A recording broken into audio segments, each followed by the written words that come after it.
നമ്മൾ കൊണ്ടുവരുന്ന പ്രതികാര സിനിമകൾ എല്ലാവർക്കും ഇഷ്ടാവുന്നുണ്ടെന്നാണ് എൻ്റെ ഒരു ഇത്. അതുകൊണ്ട് നമ്മൾ ഇന്നും കൊണ്ടുവന്നിരിക്കുന്നത് ഒരു പ്രതികാര സിനിമയാണ്. പിന്നെ നമ്മൾ എപ്പോഴും പറയാറുണ്ട്, ഇത്തരം സിനിമകളുടെ വെള്ളം പറയുന്നത് അത്ര നല്ലതല്ലാന്ന്. അത് നല്ല ഇതിനല്ല, നല്ല ഇത് എന്തൊരിതത്. അതുകൊണ്ട് ഓൺലൈൻ പറയാതെയാണ് നമ്മൾ ഇന്ന് ഈ സിനിമ പറയാനായി പോകുന്നത്. എന്നാലും ഈ സിനിമയുടെ ഒരു ചെറിയൊരു ഒരു ഒരു ഒരു ഇത് ഞാൻ പറഞ്ഞുതരാം. നമ്മുടെ ഹീറോ ആള് ജപ്പാനിൽ താമസിക്കുന്ന ഒരു അമേരിക്കക്കാരനാണ്. ചില അഭ്യാസമുറകൾ പഠിക്കാനായി ജപ്പാനിലേക്ക് വന്നതായിരുന്നു. എന്നാൽ ചില കാരണങ്ങൾ കൊണ്ട് അവിടെ അങ്ങനെ നിന്നുപോയി. എന്നാൽ കുറച്ചു കാലം കഴിഞ്ഞപ്പോൾ നമ്മുടെ ആളെ തെരഞ്ഞുകൊണ്ട് ഒരു വലിയ പ്രശ്നം വരികയാണ്. ആ പ്രശ്നം സോൾവ് ചെയ്യുമ്പോഴാണ് മനസ്സിലാവുക വിചാരിച്ച പോലെയല്ല കാര്യങ്ങളെല്ലാം മുന്നിലേക്ക് പോകുന്നത്. പിന്നെ സംഭവിക്കുന്ന കാര്യങ്ങളാണ് സിനിമയിലെല്ലാം കാണിക്കുന്നത്. ഹീറോയുടെ ആക്ഷൻസ് എല്ലാം വിജൃംഭിച്ചതാണ്. കൈകൊണ്ട് മാത്രമല്ല കാലുകൊണ്ടും ആളൊരു ആക്ഷൻ ഹീറോ ബിജു ആണ്. ഇനി കൂടുതൽ കാര്യങ്ങളൊന്നും പറഞ്ഞ് ബുദ്ധിമുട്ടിക്കുന്നില്ല. എന്നാൽ പിന്നെ നമുക്ക് 2013 റിലീസ് ചെയ്ത Ninja shadow of A tear എന്ന സിനിമയുടെ കഥ കേൾക്കാം. സിനിമ തുടങ്ങുമ്പോൾ തന്നെ പണ്ട് കാലത്ത് ജപ്പാൻ സൈന്യത്തെ സഹായിച്ചു കൊണ്ടിരുന്ന നിഞ്ചകളെയാണ് കാണിക്കുന്നത്. പല യുദ്ധങ്ങളിലും നിഞ്ചകളാണ് ജപ്പാൻ സൈന്യത്തെ രക്ഷിച്ചുകൊണ്ടിരുന്നത്. പാരമ്പര്യമായി ഉപയോഗിച്ചുകൊണ്ടിരുന്ന ആയുധങ്ങളും ഒളിപ്പോരും അതൊക്കെയായിരുന്നു അവരെ വ്യത്യസ്തമാക്കിക്കൊണ്ടിരുന്നത്. അതുകൊണ്ട് തന്നെ അവരെവിടെ നിന്നാണ് ആക്രമിക്കാനായി വരിക, എങ്ങനെയാണ് വരിക എന്നൊന്നും പറയാനായി പറ്റില്ല. നിഞ്ചകൾ കൂടിയിരിക്കുന്ന ഒരു കാടാണെങ്കിൽ അതിനകത്തേക്ക് കയറി ചെല്ലാനായി ആരുടെയും അനുവാദമൊന്നും വേണ്ട. എന്നാൽ തിരിച്ചിറങ്ങി വരാനായി നിഞ്ചകളുടെ അനുവാദം വേണം. അതുകൊണ്ട് എതിരാളികൾക്ക് അവരെപ്പോഴും ഒരു ബുദ്ധിമുട്ടാണ്. പിന്നെ നമ്മൾ കാണുന്നത് ഈ കാലഘട്ടത്തിലെ ജപ്പാനിലെ ഡോജോ എന്ന ആയോധന കല പഠിപ്പിക്കുന്ന ഒരു സ്ഥലമാണ്. അവിടെ ഇപ്പോൾ ഒരു പുരുഷനും പുരുഷയും തമ്മിലുള്ള അടിയാണ് നടക്കാനായി പോകുന്നത്. എന്നാൽ ഈ പുരുഷി എത്രയൊക്കെ നോക്കിയാലും പുരുഷൻ അടിച്ചിടാനായി പറ്റില്ല. അങ്ങനെ വ്യത്യസ്തമായ അടവെടുത്ത് പുരുഷൻ അവളെ തളയ്ക്കും. ഈ ഒരു സമയം അവൻ എല്ലാവരോടും പറയും, ഒരു പോരാളിക്ക് എപ്പോഴും റിയാക്ഷൻ, ആക്രമണം, മുൻകരുതൽ ഇത് മൂന്നുമാണ് ആവശ്യം. പ്രത്യേകിച്ച് കല്യാണം കഴിഞ്ഞ ആളുകളാണെങ്കിൽ അവർക്ക് എന്തായാലും ഇത് മൂന്നും വേണമെന്ന് പറഞ്ഞ് ആ പെണ്ണിനെ നോക്കും. അപ്പോഴാണ് മനസ്സിലാവുക ഈ പുരുഷനാണ് നമ്മുടെ ഹീറോ. ഹീറോയുടെ പേര് കേസി. ആ പെണ്ണാരാന്ന് വെച്ചാൽ അതാണ് ഹീറോയുടെ ഭാര്യ. എന്തായാലും അഭ്യാസമുറയെല്ലാം കഴിഞ്ഞ് ഹീറോ അന്ന് വൈകുന്നേരം ഒരു കടയിൽ ചെന്ന് ഭാര്യയ്ക്കായി കുറച്ച് വിലവെടുപ്പുള്ള ഒരു മാലയാണ് വാങ്ങിക്കുന്നത്. ഈ ഒരു സമയം 2 പേര് പുറത്തുനിന്ന് ഹീറോയെ നോക്കി നിൽക്കുന്നത് കാണാം. എന്നാൽ നമ്മുടെ ആളത് കാര്യമാക്കില്ല. ഈ ഒരു മാലയും വാങ്ങിച്ചുകൊണ്ട് സന്തോഷത്തെ വീട്ടിലേക്ക് പോവുകയാണ്. എന്നാൽ തൊട്ടു പിന്നാലെ അവർ 2 പേരും വന്നുകൊണ്ടിരിക്കുന്നുണ്ട്. എന്നാൽ കുറച്ച് മുന്നിലേക്ക് വന്ന് ഹീറോയെ നോക്കുന്നവർക്ക് ആളെ കാണാനായി പറ്റില്ല. അപ്പോഴാണ് തൊട്ടു മേലേന്ന് ചാടി ഇറങ്ങി പോവാനായി ഹീറോ നോക്കുന്നത്. എന്നാൽ അവിടെ ഉണ്ടായിരുന്ന ഒരാളെ അറിയാതെ തട്ടിപ്പോകുന്നേരം അങ്ങേര് താൻ എന്താടോ കാണിക്കുന്നതെന്ന് ചോദിക്കുമ്പോൾ തൊട്ട് പിന്നെയുണ്ടായിരുന്ന 2 പേരത് കേട്ടു. അവരിപ്പം നേരെ നമ്മുടെ ആളുടെ അടുത്തേക്കാണ് വരുന്നത്. നിന്റെ കയ്യിലെ സാധനങ്ങളെല്ലാം ഞങ്ങളുടെ കയ്യിലേക്ക് വരട്ടെ എന്ന് പറയുമ്പോൾ ഹീറോ കയ്യിലുണ്ടായിരുന്ന പേഴ്സ് കൊടുക്കും. ഇത് നീ എടുത്തോ, ബാക്കിയൊന്നും എൻ്റെ കയ്യിൽ നിന്ന് കിട്ടുമെന്ന് നീ വിചാരിക്കണ്ട. എന്നാൽ അവർ വന്നിരിക്കുന്നത് ആ മാലയ്ക്ക് വേണ്ടിയാണ്. ഹീറോ അത് തരില്ല എന്ന് തറപ്പിച്ച് പറയുമ്പോൾ ഞങ്ങളത് എടുത്തോളാന്നും പറഞ്ഞുകൊണ്ട് അവർ പെട്ടെന്നാണ് ചെല്ലുക. പിന്നെ അവിടെ പൊരിഞ്ഞടിയാണ്. 2 പേരും പെരുത്തടിയാ. ഇവിടെ കേസിയുടെ അതായത് ഹീറോയുടെ ഏറ്റവും വലിയൊരു പ്രത്യേകത എന്താന്ന് വെച്ചാൽ ആളുടെ കാലുകൊണ്ടുള്ള കിക്കിനെല്ലാം കുറച്ച് ഫാസ്റ്റ് ആണ്. എതിരെ നിൽക്കുന്നവന്റെ ഉള്ളറിയാനുള്ള നേരമൊന്നും ഉണ്ടാവില്ല. അപ്പോഴേക്ക് അടി പൊട്ടി കഴിഞ്ഞിട്ടുണ്ടാകും. പക്ഷെ അവര് 2 പേരുള്ളതുകൊണ്ട് തന്നെ ഹീറോ കുറച്ച് സമയം എടുത്തോണ്ടാണ് 2നെ അടിച്ച് താഴെയിടുന്നത്. എന്നാൽ അവരെ കൂടുതലൊന്നും ചെയ്യാനോ പോലീസിന് കേസ് കൊടുക്കാനോ ഒന്നും നിൽക്കില്ല. നേരെ വീട്ടിലേക്കാണ് വരിക. വീട്ടിലെത്തുമ്പോൾ തന്നെ ആദ്യം ഭാര്യയോട് ഇന്ന് സംഭവിച്ചിരിക്കുന്ന കാര്യങ്ങളെ കുറിച്ചാണ് പറയാ. അതിന് ഭാര്യ പറയും, എന്നാ പിന്നെ നിങ്ങൾക്ക് പോലീസിനെങ്കിലും ഒരു കേസ് കൊടുത്തൂടെ. എന്നാൽ നമ്മുടെ ആള് അതിൻ്റെ ഒന്നും ആവശ്യമില്ല എന്നാണ് പറയാ. എല്ലാം കഴിഞ്ഞ് കൊണ്ടുവന്നിരിക്കുന്ന മാല വളരെ സർപ്രൈസായി അവളുടെ കയ്യിലേക്ക് കൊടുക്കുന്ന നേരം അവൾക്ക് വലിയ സന്തോഷമായി. കാരണം ആ ലോക്കറ്റിന്റെ അടയാളം ഒരു സന്തോഷത്തിന്റെ അടയാളമാണ്. അങ്ങനെ 2 പേരും സന്തോഷത്തില് അങ്ങനെ സ്നേഹിച്ചുകൊണ്ടിരിക്കുക. അന്ന് രാത്രി കിടന്നുറങ്ങാനായി കിടക്കുമ്പോഴാണ് കെട്ടിയോള് പറയാ, എനിക്കൊരു ചോക്ലേറ്റ് കഴിക്കാനായി തോന്നുന്നു, പക്ഷെ ഇപ്പം വേണ്ട, നാളെ രാവിലെ മതി. കെട്ടിയോക്ക് എന്താണ് അങ്ങനെയൊക്കെ തോന്നുന്നതെന്ന് വെച്ചാൽ അവളിപ്പോൾ ഗർഭിണിയാണ്, അതുകൊണ്ടാണ് അങ്ങനെ പറഞ്ഞേ. എന്നാൽ ഹീറോ ഞാനത് വാങ്ങിച്ചോണ്ട് വരാമെന്ന് പറയുമ്പോൾ വേണ്ട, ഇപ്പം വേണ്ടാന്ന് പറയും. എന്നാൽ കേസ് വിടില്ല. അപ്പം തന്നെ എഴുന്നേറ്റ് തൊട്ടടുത്തുണ്ടായിരുന്ന മാർക്കറ്റിലേക്കാണ് ചെല്ലുക. എന്നാൽ ചോക്ലേറ്റിന്റെ കൂടെ അവൾക്ക് ഏറ്റവും ഇഷ്ടപ്പെട്ട ഒരു ഉപ്പേരി കൂടെ വാങ്ങുന്നുണ്ട്. ഈ സമയം വീട്ടില് കെട്ടിയോൾ ഒറ്റയ്ക്കിരിക്കുന്ന നേരം ജനലിനടുത്തേക്ക് ആരോ ഒരു വള്ളിയും കൊണ്ടുവരുന്ന കാണാം. അതിന്റെ നിഴല് കാണാം. ഈ സമയം കടയില് കേസി കാശ് കൊടുക്കാനായി നിൽക്കുമ്പോഴാണ് പേഴ്സ് കൊണ്ടുവന്നില്ല എന്നുള്ള കാര്യം മനസ്സിലാവുന്നത്. അപ്പം തന്നെ വീട്ടിലേക്ക് തിരികെ ചെന്ന് വാതില് തുറന്ന അകത്തേക്ക് ചെല്ലുമ്പോഴാണ് ഭാര്യ മരിച്ചു കിടക്കുന്ന കാണുക. മാത്രമല്ല അവിടെ ഉണ്ടായിരുന്ന സാധനങ്ങളെല്ലാം വലിച്ചു വാരിയിട്ട് കിടക്കുകയാണ്. കേസിക്ക് താങ്ങാനായി പറ്റില്ല. ഭാര്യയുടെ കഴുത്തിലാണെങ്കിൽ എന്തോ കൊണ്ട് മുറിങ്ങി വരിഞ്ഞതും കൂടെ തന്നെ എന്തോ ഒരു അടയാളവും കാണാം. എന്താണെന്നറിയില്ല. അങ്ങനെ പോലീസുകാർ വന്നു കൂടുതൽ കാര്യങ്ങൾ അന്വേഷിക്കാനായി നോക്കി. പക്ഷെ അവർക്കൊന്നും കണ്ടുപിടിക്കാനായി പറ്റിയില്ല. അതിലൊരു പോലീസുകാരൻ ഹീറോയോട് ചോദിക്കുന്നുണ്ട്, നിങ്ങളുടെ വീട്ടിൽ നിന്ന് എന്തെങ്കിലും മിസ്സായിട്ടുണ്ടോയെന്ന്. അതിന് ഹീറോ പറയുന്നത് എൻ്റെ എല്ലാം മിസ്സായെന്നാണ്. കാരണം ഇപ്പം ഭാര്യയില്ലല്ലോ. പിന്നെ കാണുന്നത് ഭാര്യയുടെ മരണച്ചടങ്ങാണ്. ആകെ ശോകമൂകനായാണ് ഹീറോ ഇരിക്കുന്നത്. ഈ സമയമാണ് ക്ഷണിക്കപ്പെടാത്തൊരു അതിഥി അങ്ങോട്ട് കയറി വരുന്നത്. ഹീറോയുടെ പണ്ടത്തെ ഒരു കൂട്ടുകാരനാ. ആളും ഒരു ഡോജോ അഭ്യാസിയാണ്. സ്വന്തമായ ഒരു കോച്ചിങ് സെന്റർ ഒക്കെ ഉണ്ട്. അങ്ങനെ അവര് രണ്ടുപേരും കൂടെ ഭാര്യയ്ക്ക് ഏറ്റവും ഇഷ്ടപ്പെട്ടിരുന്ന സ്ഥലത്തേക്കാണ് ചെല്ലുന്നത്. അവിടെ ഇരുന്നാണ് ഭാര്യ ഗർഭിണിയാണെന്നുള്ള കാര്യം ഹീറോയെ അറിയിച്ച തന്നെ. കൂട്ടുകാരൻ പറയും, നീ ഈ ഒരു അവസ്ഥയിൽ ഇവിടെ നിൽക്കുന്ന ഒട്ടും ശരിയല്ല. അതുകൊണ്ട് എൻ്റെ അടുത്തേക്ക് പോര്, എൻ്റെ കോച്ചിങ് സെന്ററിലേക്ക് വാ. നീ അവിടെ നിന്നാൽ മതി. അവിടെ വെച്ച് നിനക്ക് മറക്കാനും അഭ്യസിക്കാനും എല്ലാം പഠിക്കാം. നീ ഒന്നിനെക്കുറിച്ചും വിഷമിക്കണ്ട. നീ പെട്ടെന്ന് തന്നെ വാ. എന്നാൽ നമ്മുടെ ആക്ക് അതിനൊന്നും താല്പര്യമല്ല. കാരണം കെട്ടിയോൾക്കിട്ട് പണിഞ്ഞവരാരൊക്കെയാന്ന് ഹീറോക്ക് എങ്ങനെയും കണ്ടുപിടിച്ചേ പറ്റൂ. അതുകൊണ്ടാണ് അവൻ്റെ കൂടെ പോകാത്തെ. പോലീസും നേരത്തെ ഹീറോയോട് ചോദിച്ചതാണ് നിങ്ങളോട് വ്യക്തിവൈരാഗ്യമുള്ള ആരെങ്കിലുമൊക്കെ ഉണ്ടോന്ന്. എന്നാൽ അങ്ങനെയും ആരുമില്ല എന്നാണ് കേസി പറഞ്ഞത്. പിന്നെ നമ്മൾ കാണുന്നത് മ്യാൻമറിലെ കാടിനകത്തെ ഒരു ലഹരി വ്യാപാര വിൽപ്പന കേന്ദ്ര സമിതിയാണ്. അതായത് ലഹരി മരുന്ന് കച്ചവടം ചെയ്യുന്ന സങ്കേതം. അവിടെ ഒരു വലിയ ഡോൺ ഉണ്ട്. അങ്ങേരാണ് ഈ പരിപാടിയെല്ലാം നടത്തുന്നത് തന്നെ. അങ്ങേരുടെ പേരാണ് ഹിരോഷി. അങ്ങേരെ ഇപ്പം കാണാൻ വന്നിരിക്കുന്നത് അങ്ങേരുടെ കൂടെ പണ്ട് ജോലി ചെയ്തിരുന്ന ഒരാളാണ്. അങ്ങേരെ എന്തിനാണ് വിളിപ്പിച്ചതെന്ന് വെച്ചാൽ പണ്ട് ഹിരോഷി, അതായത് ഈ ഗുണ്ടാ തലവൻ, അങ്ങേർക്ക് കുറച്ച് മയക്കുമരുന്നുകൾ അയച്ചിരുന്നു. എന്നാൽ അതിൽ നിന്ന് കുറച്ച് മരുന്ന് ആരോ കട്ടെടുത്തു. അതിവൻ തന്നെയാണ് ചെയ്തതെന്ന് അങ്ങേരിപ്പോൾ കണ്ടുപിടിച്ചിട്ടുണ്ട്. എന്നാൽ അവനോട് അതിനെക്കുറിച്ച് ചോദിക്കുന്നേരം എനിക്കൊന്നും അറിയില്ല എന്നാണ് പറയാ. എന്നാൽ അവൻ്റെ മുന്നിലേക്ക് കുടിക്കാനായി ഒരു വെള്ളം വെച്ചു കൊടുക്കും. എന്തോ ഒരു ചായ എങ്ങനെ വെച്ചു കൊടുക്കും. എന്നാൽ അതെടുക്കുന്ന അവൻ്റെ കൈ വിറയ്ക്കുന്ന കണ്ടാൽ മനസ്സിലാകും അവൻ എന്തോ കാര്യമായി ഭയക്കുന്നുണ്ട്. അതായത് അവൻ തന്നെയാണ് അന്നത്തെ മയക്കുമരുന്നുകളെല്ലാം മോഷ്ടിച്ച് മറിച്ചടിച്ചതെന്ന് എന്തായാലും ഇത് കണ്ടാൽ തന്നെ മനസ്സിലാകും. ഹിരോഷി പറയും, എനിക്ക് നല്ല ഓർമ്മശക്തിയാ. എന്നോട് ഇങ്ങനെ ചെയ്തവരൊക്കെയാണെങ്കിൽ ഞാൻ ഈ കാര്യങ്ങളൊന്നും ഒരിക്കലും മറക്കുകയില്ല. എന്നിട്ട് കയ്യിലുണ്ടായിരുന്നൊരു വള്ളിയെടുത്ത് അത് കറക്കി ചൊഴിറ്റി അവൻ്റെ കഴുത്തി കുടുക്കിയും വലിച്ചവനെ മുറുക്കി കൊന്നുകളയും. ഈ ഒരു വള്ളിയും വള്ളിയുടെ അടയാളമൊക്കെ നമ്മൾ നേരത്തെ ഹീറോയുടെ വീട്ടിലും ഭാര്യയുടെ കഴുത്തിലുണ്ടായിരുന്ന അടയാളത്തിലും ഒക്കെ കണ്ടതാണ്. എന്തായാലും ഇവിടെ ഹീറോയാണെങ്കിൽ ഹീറോക്കിട്ട് പണിഞ്ഞിരുന്ന ആ രണ്ട് കള്ളന്മാരില്ലായിരുന്നോ മോഷ്ടിക്കാനായി വന്നിരുന്ന, അവരെക്കുറിച്ചാണ് ചിന്തിക്കുന്നത്. അവരൊറ്റച്ചാട്ടത്തി, അതായത് ആ കള്ളന്മാർ ഒറ്റച്ചാട്ടത്തി 3 കിക്കുകൾ ഹീറോയെ ചെയ്തിട്ടുണ്ട്. അതിന് പറയുന്ന പേരാണ് ട്രിപ്പിൾ കിക്ക്. അത് ഇത്രയും വേഗത്തിൽ ചെയ്യാൻ പറ്റുന്ന എക്സ്പീരിയൻസ് ഉള്ള ആളുകൾ ഇവിടെ ഏത് കോച്ചിങ് സെന്ററിലായിരിക്കും ഉണ്ടാവുക എന്ന് കൂടെയുള്ളവനോട് ചോദിക്കുമ്പോൾ അവൻ പറഞ്ഞെടുക്കും. അങ്ങനെ ഹീറോ നേരെ അങ്ങോട്ടാണ് ചെല്ലുന്നത്. ആ കോച്ചിങ് സെന്ററിൽ കയറി ഞാൻ ഒരുത്തനെ തെരഞ്ഞു വന്നാന്ന് പറയുമ്പോൾ അവരെല്ലാവരും കൂടെ പറയും, നീ ഏവനെ തെരഞ്ഞു വന്നതാണെങ്കിലും അവൻ ഇവിടെ ഇല്ല. ഞാൻ അതിന് ആരാന്ന് പറഞ്ഞില്ലല്ലോ എന്ന് ചോദിക്കുമ്പോൾ പറയും, അതല്ല ഞങ്ങൾ പറഞ്ഞേ, നീ തെരഞ്ഞു വന്നിരിക്കുന്നയാൾ ഇവിടെ ഇല്ല. സായിപ്പ് മോൻ ഇപ്പം തന്നെ ഇവിടെ നിന്ന് ഇറങ്ങിപ്പോകുന്നതായിരിക്കും നല്ലതെന്ന് പറയുമ്പോൾ ഹീറോക്ക് മനസ്സിലായി അവരോട് ഇങ്ങനെ സംസാരിച്ചിട്ട് കാര്യമില്ലാന്ന്. പിന്നെ ഒരു ഒറ്റ അടിയാണ്. അവർ കുറച്ചാളുകൾ ഉണ്ട് എന്നുള്ളതൊന്നും നമ്മുടെ ആളെ ബാധിക്കുന്ന കാര്യമല്ല. തൻ്റെ ഭാര്യയ്ക്ക് വേണ്ടിയാണ് ഹീറോ ഇങ്ങനെയെല്ലാം ചെയ്യുന്നത്. അതുകൊണ്ട് തന്നെ അടിക്കെല്ലാം അരക്കിൻ്റൽ പവർ കൂടും. കൈകൊണ്ട് അടിച്ചുകൊണ്ടിരിക്കുന്ന നേരം പെട്ടെന്നായിരിക്കും കാലുകൊണ്ടൊരു മിന്നൽ കിക്ക് വരിക. അതാണ് അവർക്ക് പിടിച്ചു നിൽക്കാൻ പറ്റാതായി പോകുന്നത്. പെട്ടെന്ന് വരുന്ന അടി ആയതുകൊണ്ട് തന്നെ അത് വാങ്ങി നല്ല ഭദ്രമാക്കി കൈ വെക്കും. അങ്ങനെ കുറച്ച് സമയമെടുത്താലെന്താ, എല്ലാത്തിൻ്റെയും നിക്കർ ഹീറോ കീറും. അവസാനം നീ തെരഞ്ഞു വന്നിരിക്കുന്നവൻ ആരാണോ അവൻ ഇവിടെ ഇല്ല എന്ന് പറഞ്ഞവനില്ലായിരുന്നോ, അവനോട് അവൻ എവിടെയെന്ന് ചോദിക്കുമ്പോൾ നല്ല വൃത്തിയായി പറഞ്ഞു കൊടുക്കും അവൻ എവിടെയുള്ളതെന്ന്. അവനെന്ന് പറയുന്നുണ്ടെങ്കിലും ശരിക്കും അവന്മാർ 2 പേരുണ്ടല്ലോ. അവരാണേൽ ഈ ഒരു സമയം ഏതോ ഒരു ബാറിൽ നിന്ന് വെള്ളമടിച്ചുകൊണ്ടിരിക്കുകയാണ്. അപ്പോഴാണ് ബാറിൽ ജോലി ചെയ്യുന്ന ലേഡി നിങ്ങൾക്ക് തരാനായി പുറത്ത് നിൽക്കുന്ന ഒരു സായിപ്പ് പറഞ്ഞാന്ന് പറഞ്ഞുകൊണ്ട് ഹീറോയുടെ ഭാര്യയുടെ കയ്യിലുണ്ടായിരുന്ന ലോക്കറ്റ് വന്ന് ചെന്ന് കൊടുക്കുന്നത്. പുറത്തേക്ക് നോക്കുന്ന നേരം ഹീറോ അങ്ങനെ നോക്കി നിൽക്കുന്നുണ്ട്. അവർ 2 പേരും കൂടെ ഇങ്ങേർക്ക് ഇതൊന്നും മതിയായില്ലേന്നും വിചാരിച്ചുകൊണ്ട് അങ്ങനെ നേരെ ഹീറോയെ തെരഞ്ഞു പോവാണ്. പക്ഷെ കേസി അവർക്ക് പിടികൊടുക്കാതെ ഇരുട്ടത്തേക്കാണ് അങ്ങനെ പോകുന്നത്. അവർ 2 പേരും കൂടെ കയ്യിലൊരു തോക്കും പിടിച്ചോണ്ട് എവിടാ നീ എവിടാ ഒന്നും ചോദിച്ചുകൊണ്ട് ചെല്ലുമ്പോഴാണ് ഒരു വള്ളി തടഞ്ഞ് അവർ വീഴുന്നത്. കയ്യിൽ നിന്ന് വീണ് പോയ ഗണ്ണെടുക്കാനായി അവൻ നോക്കുന്നേരം പെട്ടെന്നാണ് ഹീറോ വന്ന് അവൻ്റെ കൈ തന്നെ വെട്ടി മാറ്റുക. ഈ ഒരു അവസ്ഥയിൽ ഹീറോയുടെ ഭാഗത്ത് നിന്ന് കുറച്ച് കരുണയുണ്ടാകുമെന്ന് ഒരിക്കലും വിചാരിക്കാനായി പാടില്ല. അതൊരിക്കലും കിട്ടില്ല. നേരെ അടുത്തവൻ്റെ അടുത്തേക്ക് വന്ന് അവനെ അടിച്ച് തിരുമ്പി അവൻ്റെ വയറ്റിനിട്ട് കത്തിയൊരൊറ്റ കേറ്റല. അതോടുകൂടെ അവനും ഏറെക്കുറെ പടമായി. കൈ വെട്ടിയവൻ്റെ പുറത്തേക്ക് ഒരു നിഞ്ച ബ്ലേഡ് കൂടെ എറിഞ്ഞ് അവനെ തള്ളി താഴിട്ട് അവനോട് പറയും, നീ മരിക്കാനായി റെഡിയാണോ? അവനല്ലാന്ന് പറയുമ്പോൾ എന്നാൽ എൻ്റെ ഭാര്യയും മരിക്കാനായി റെഡിയായിരുന്നില്ലടാന്ന് പറഞ്ഞുകൊണ്ട് അവൻ്റെ കഴുത്തിനിട്ട് ഒരു ഒറ്റ വെട്ട. അങ്ങനെ അവർ 2 പേരെയും അവിടെ വെച്ച് കൊന്നുകളഞ്ഞു. പിറ്റേന്ന് രാവിലെ തന്നെ ഹീറോ തായ്ലൻഡിലേക്കാണ് പോകുന്നത്. അവിടെയാണ് കൂട്ടുകാരൻ്റെ ഡോജോ അഭ്യാസ കേന്ദ്രം ഉള്ളത്. അവൻ പറഞ്ഞായിരുന്നല്ലോ നീ ഇങ്ങോട്ട് പോരെന്ന്. പക്ഷേ ആ സമയം ഹീറോക്ക് പോകാനായി മനസ്സുണ്ടായിരുന്നില്ല.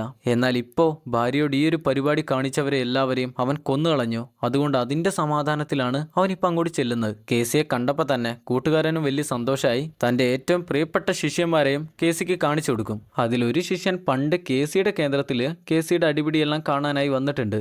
അന്ന് കേസിയുടെ അടിയും ഇടിയും വടികൊണ്ടുള്ള അഭ്യാസവും എല്ലാം കണ്ട് അവന് വലിയ ഇഷ്ടമായി. അവൻ ഇവിടെ വന്ന് എല്ലാവരോടും പറഞ്ഞു നടന്നിട്ടുണ്ട്. അതിൻ്റെ എല്ലാ ഓർമ്മകൾ അവൻ കേസിയോട് പറയും. എന്തായാലും നമ്മുടെ ആൾ നേരെ ചെല്ലുന്നത് കൂട്ടുകാരൻ്റെ അടുത്തേക്കാ. കൂട്ടുകാരനോട് ചോദിക്കും, നിന്റെ അച്ഛൻ ശരിക്കും തായ്ലൻഡുകാരനല്ല, പിന്നെ എന്തിനാണ് നീ തായ്ലൻഡിൽ തന്നെ ഈ ഒരു കേന്ദ്രം തുടങ്ങിയിരിക്കുന്നത്? പണ്ട് 1940 കാലഘട്ടത്തിൽ ജപ്പാനെ സഹായിക്കാനായി നിഞ്ചകളുടെ കൂട്ടത്തിൽ എൻ്റെ അച്ഛനുണ്ടായിരുന്നു. എൻ്റെ അച്ഛനായിരുന്നു നിഞ്ചകളുടെ പടത്തലവൻ. അദ്ദേഹവും അദ്ദേഹത്തിൻ്റെ ടീമും ഉള്ളതുകൊണ്ടായിരുന്നു ജപ്പാൻ സൈന്യത്തിന് വലിയ വലിയ സൈന്യങ്ങളുടെ മുന്നിലെല്ലാം പിടിച്ചു നിൽക്കാനായി പറ്റിയിരുന്നത്. പക്ഷെ കാലങ്ങൾ കഴിഞ്ഞുപോയി. നിഞ്ചകളെ കുറിച്ച് ആളുകളെല്ലാം മനസ്സിലാക്കി തുടങ്ങി. 2500ഓളം നിഞ്ചകൾ ഉണ്ടായിരുന്നതിൽ ബാക്കിയായിരുന്നത് വെറും 14 പേരാണ്. അതിലൊരാളായിരുന്നു എൻ്റെ അച്ഛൻ. എൻ്റെ അച്ഛന് തായ്ലൻഡിലേക്ക് വരാൻ വലിയ ഇഷ്ടമായിരുന്നു. അങ്ങനെയാണ് ഇങ്ങോട്ട് വരുന്നതും ഞാൻ ഈ കൊണ്ടു നടക്കുന്ന ഈ ഒരു അഭ്യാസ കേന്ദ്രം നിർമ്മിക്കുന്നതല്ല.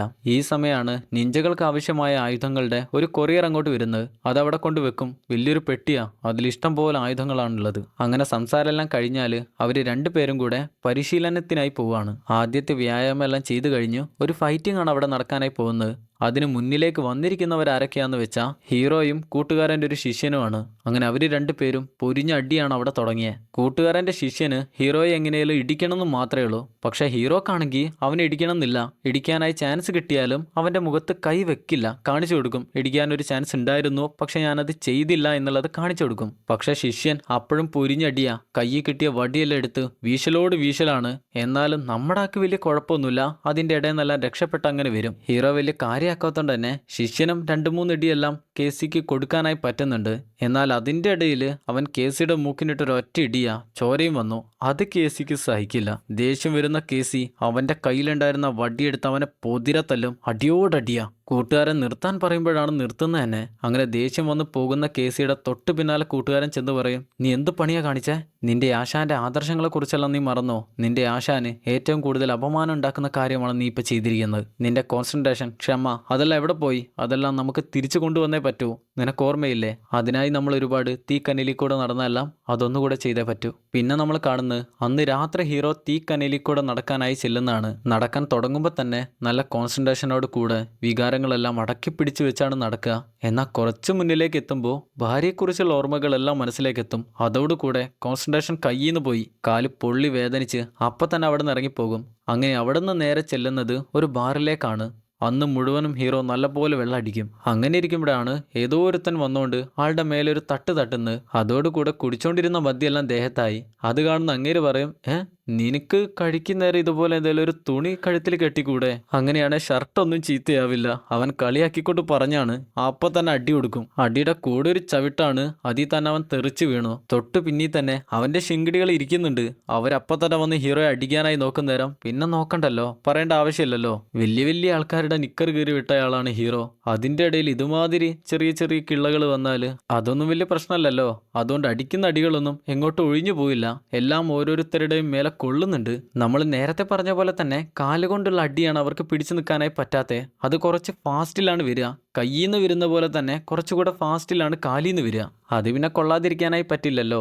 പക്ഷെ അവസാനം അവന്മാരിൽ ഒരുത്തൻ എഴുന്നേൽപ്പിച്ച് അവനോട് ചോദിച്ചു പറഞ്ഞ് 2 അടി ഹീറോ വാങ്ങുന്നുണ്ട്. അതെന്തിനാന്ന് വെച്ചാ അവരിങ്ങോട്ടടിച്ചിട്ടാണ് തിരിച്ചടിക്കേണ്ടി വന്നതെന്ന് പറയണല്ലോ. അതുകൊണ്ടാണ്. പിറ്റേന്ന് രാവിലെ എഴുന്നേൽക്കുന്ന ഹീറോ ഡോജോ ക്യാമ്പിന്റെ പരിസരത്തുണ്ടായിരുന്ന പഴങ്ങളെല്ലാം പറിക്കാനായി ഇറങ്ങിയിരിക്കുക. ഓരോന്നും എടുത്തിട്ടോണ്ടിരിക്കുമ്പോഴാണ് ഇന്നലെ ഹീറോ അടിച്ചിരുന്ന ആ ശിഷ്യനില്ലായിരുന്നോ, അവനങ്ങോട്ട് വരുന്നത്. നിങ്ങളുടെ മുഖത്തൊക്കെ എന്താ പറ്റിയേ? നിങ്ങൾ ഈ ജോലി ചെയ്യണ്ട, ഞാൻ ചെയ്തോളാന്ന് പറയുമ്പോൾ ഹീറോ കാര്യാക്കില്ല. അവനെ മെയിൻറ്റെയിൻ ചെയ്യാതെ പോകാനായി നോക്കും. എന്നാൽ അവൻ വിടില്ല. ഇന്നലെ സംഭവിച്ചതിനെല്ലാം സോറിയും പറഞ്ഞുകൊണ്ട് ഹീറോയുടെ കയ്യിൽ നിന്ന് ആ കൊട്ടയും വാങ്ങി പഴങ്ങളെല്ലാം എടുക്കാനായി അവൻ പോകും. കേസി ആണേല് ആകെ കൂടെ ക്ഷീണിച്ചാണ് തായ്ലൻഡിൽ എത്തിയത്. അതിന്റെ ഇടയിൽ ഒരടി, രണ്ടാമത്തെ അടി ബാറിന്ന്, അതെല്ലാം കൂടെ ആയിട്ട് ആകെ ക്ഷീണിച്ചിരിക്കുകയാണ്. അതുകൊണ്ട് കിടക്കാനായി ചെല്ലും. ഈ സമയം തോട്ടത്തിന്ന് പഴങ്ങളെല്ലാം പറിച്ചുകൊണ്ടിരിക്കുന്ന ശിഷ്യന്റെ തൊട്ടു പിന്നിലേക്ക് ഏതോ ഒരുത്തൻ വരുന്നുണ്ട്. പെട്ടെന്ന് അവൻ കയ്യിലുണ്ടായിരുന്ന ഒരു വള്ളി എറിഞ്ഞ് അവന്റെ കഴുത്തി കുടുക്കി വരിഞ്ഞവനെ കൊന്നുകളയും. ഇതേപോലെയുള്ള വള്ളി ഉപയോഗിച്ചാണ് നേരത്തെ ഹീറോയുടെ ഭാര്യയെയും ആരോ കൊന്നിട്ടുള്ളത്. കാര്യം അറിഞ്ഞ് എല്ലാവരും ഓടിയെത്തും. ആ ക്യാമ്പിൽ കൂടെ ഉണ്ടായിരുന്ന ഒരുത്തനാണ് ഇങ്ങനെയെല്ലാം സംഭവിച്ചിരിക്കുന്നത്. അതെല്ലാവർക്കും വലിയൊരു തരിപ്പാണ്. ഇതെല്ലാം കാണുന്ന ഹീറോ കൂട്ടുകാരനോട് പറയും, അവന്റെ കഴുത്തിൽ നീ ഒരു അടയാളം കണ്ടില്ലായിരുന്നോ? അതേ അടയാളം തന്നെയാണ് എൻ്റെ ഭാര്യ പോയപ്പോൾ അവളുടെ കഴുത്തിൽ ഞാൻ കണ്ടിരുന്നത്. ഇത് കേൾക്കുന്ന കൂട്ടുകാരൻ പറയും, അങ്ങനെയാണെങ്കിൽ ഇതാ ഹിരോഷിയുടെ പണിയാണ്. നാട്ടിൽ പല കൊലപാതകങ്ങളും നടക്കുന്നുണ്ടെങ്കിലും ഈ ഒരു രീതിയിൽ ആളുകളെ കൊല്ലുന്നത് അവൻ മാത്രമാണ്. അവന്റെ ട്രേഡ് മാർക്കാണ് ഈ ഒരു പരിപാടി. പക്ഷെ അവനെ കണ്ടുപിടിക്കുക എന്ന് പറയുന്നത് ചില്ലറ പണിയൊന്നുമല്ല. നിനക്ക് ഞാനൊരു കഥ പറഞ്ഞുതരാം. 3 കൂട്ടുകാരുടെ കഥ. എൻ്റെ അച്ഛനും നിന്റെ ഭാര്യയുടെ അച്ഛനും അതുപോലെ മറ്റൊരാളും കൂടെ അവർ 3 പേരും വലിയ കൂട്ടുകാരായിരുന്നു. അവർ 3 പേരും കൂടെ ആയിരുന്നു കോഗോ ഡോജോ എന്നൊരു അഭ്യാസ കേന്ദ്രം നോക്കിക്കൊണ്ട് നടന്നിരുന്നത്. പക്ഷേ കാലങ്ങൾ കഴിഞ്ഞു പോയപ്പോൾ എൻ്റെ അച്ഛൻ മരിച്ചു. അവസാനം നിന്റെ ഭാര്യയുടെ അച്ഛനും കൂടെ ഉണ്ടായിരുന്ന ആ ഒരാളും, അതായത് ആ കൂട്ടുകാരനും കൂടെയായിരുന്നു ആ ഒരു അഭ്യാസ കേന്ദ്രം നോക്കിക്കൊണ്ട് നടന്നിരുന്നത്. പക്ഷെ ആ കൂട്ടുകാരന് നിന്റെ ഭാര്യയുടെ അച്ഛനല്ല, ആ കൂട്ടുകാരന് ആ ഒരു സങ്കേതം കയ്യിലാക്കണമെന്ന് തോന്നി. അതിനുവേണ്ടി ഉണ്ടായിരുന്ന പോരാട്ടത്തിൽ നിന്റെ ഭാര്യയുടെ അച്ഛൻ അവനെ കൊന്നുകളയാണ് ചെയ്തത്. അങ്ങനെയാണ് അങ്ങേർക്ക് ആ സങ്കേതം കയ്യിലായേ. അവിടെയാണ് നീ ഇപ്പോൾ ആളുകളെ പഠിപ്പിച്ചുകൊണ്ടിരിക്കുന്നത്. പക്ഷെ നിന്റെ ഭാര്യയുടെ അച്ഛൻ കൊന്ന ആ കൂട്ടുകാരന് ഒരനിയൻ കൂടെ ഉണ്ടായിരുന്നു. ആ അനിയൻ തൻ്റെ ചേട്ടനെ കൊല്ലുന്ന നിന്റെ ഭാര്യയുടെ അച്ഛനെ കണ്ടിരുന്നു. അവൻ്റെ പേരാണ് ഹിരോഷി. അവൻ്റെ മനസ്സിലാകെയുള്ളത് അവൻ്റെ ചേട്ടനെ കൊന്നയാളെ ഇല്ലാതെയാക്കുക, അങ്ങേരുമായി ബന്ധപ്പെട്ടിട്ടുള്ള ആളുകളെ എല്ലാവരെയും ഇല്ലാതെയാക്കുക എന്നുള്ളത് മാത്രമാണ്. നിന്റെ ഭാര്യയുടെ അച്ഛൻ മരിച്ചു, ഇപ്പം നിന്റെ ഭാര്യയും മരിച്ചു. ഇനി അടുത്തതായി അവൻ നിന്നെയാണ് ലക്ഷ്യം വെക്കുന്നത്. ഇപ്പോഴാണ് കേസിക്ക് കാര്യങ്ങളുടെ കിടപ്പൊക്കെ ഏറെക്കുറെ മനസ്സിലാക്കുന്നത്. ഇത് കേൾക്കുന്ന കേസി ഒരൊറ്റ കാര്യം ഉറപ്പിച്ചു, ആ ഹിരോഷിയെ എങ്ങനെയും കൊന്നുകളയുക. അപ്പോഴാണ് കൂട്ടുകാരൻ പറയാ, ഈ ഹിരോഷിക്ക് ഭാവിയിൽ വലിയൊരു മാറ്റം ഉണ്ടായി. അവൻ മയക്കുമരുന്ന് കച്ചവടങ്ങളെല്ലാം ചെയ്ത് നാട്ടിലെ വലിയ റൗഡിയായി മാറി. അവനിപ്പോൾ മ്യാൻമറിലെ കാട്ടിൽ എവിടെയോ എല്ലാവിധ സുരക്ഷാ സംവിധാനങ്ങളുമായി നിൽക്കുകയാണ്. അവനെക്കുറിച്ചുള്ള കാര്യങ്ങളെല്ലാം എല്ലാവർക്കും അറിയാം. പക്ഷെ അവൻ എവിടെയാണെന്നോ അവൻ എവിടെ വരുമെന്നോ അതിനെക്കുറിച്ചൊന്നും ആർക്കും അറിയില്ല.